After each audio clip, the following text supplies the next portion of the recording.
Kristen Bosley, President and Broker of Record of Bosley Real Estate, coming to you today with our April 2021 market statistics, straight from the Toronto Regional Real Estate Board. So let's get started. We will approach sales volume first. April 2021 saw a total of 13,663 sales through the system, representing a year-over-year increase of 362.1%. Important to remember here that we were still experiencing the first wave of the pandemic and subsequent lockdown in April of 2020, so that statistic really does not mean much. Moving on to month over month, however, we have experienced a decrease in sales of approximately 12.7%.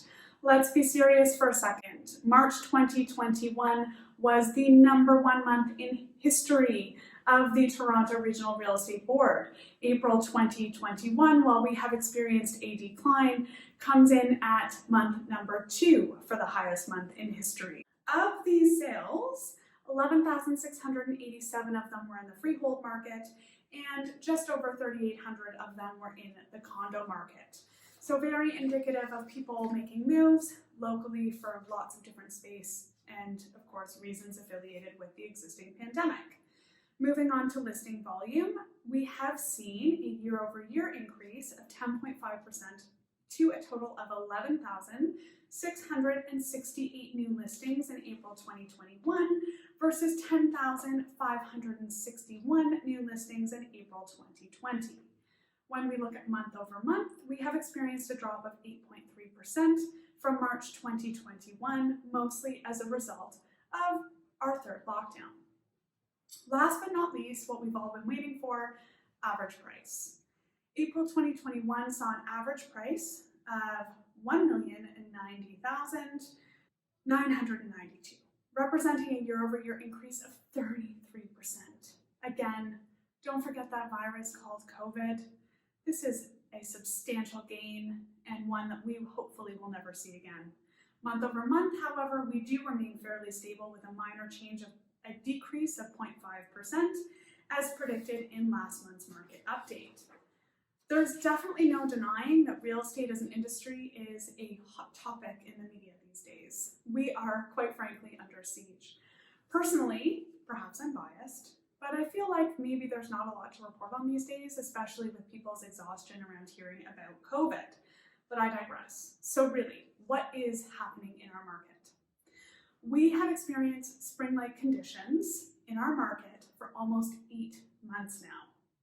Both realtors and buyers alike are exhausted. We generally refer to it as buyer fatigue in our market. Realistically, a slowdown, which could otherwise be viewed as a slight balancing of a very strong market, is only natural after this many consecutive months of huge local demand and that feeling of mania. When it comes to listings, sellers who are not in a critical position to sell have obviously backed off as a result of this lockdown. They are non-essential, they do not need to move right now, they are not listing. There is no question that this pandemic is still toying with our local markets as much as it is with our local businesses. Overall, given all of the economic conditions at play, a struggling economy with a very long road to recovery, and exhaustion and frustration everywhere you look, our Ontario real estate market remains strong, healthy, and incredibly buoyant. Moving forward, we expect the market to level out with average sale prices remaining stable and sales rates remaining strong, particularly in the GTA and surrounding areas. It is entirely possible we see another jolt of activity as we come out of this third and hopefully final lockdown. Fingers crossed this actually happens for all of our sanity, but we will see. The market conditions are yet to be determined. Not to worry, whatever the condition, Bosley is here to help with all of your real estate needs. Don't forget to call us. Thanks so much for listening today. Bye for now.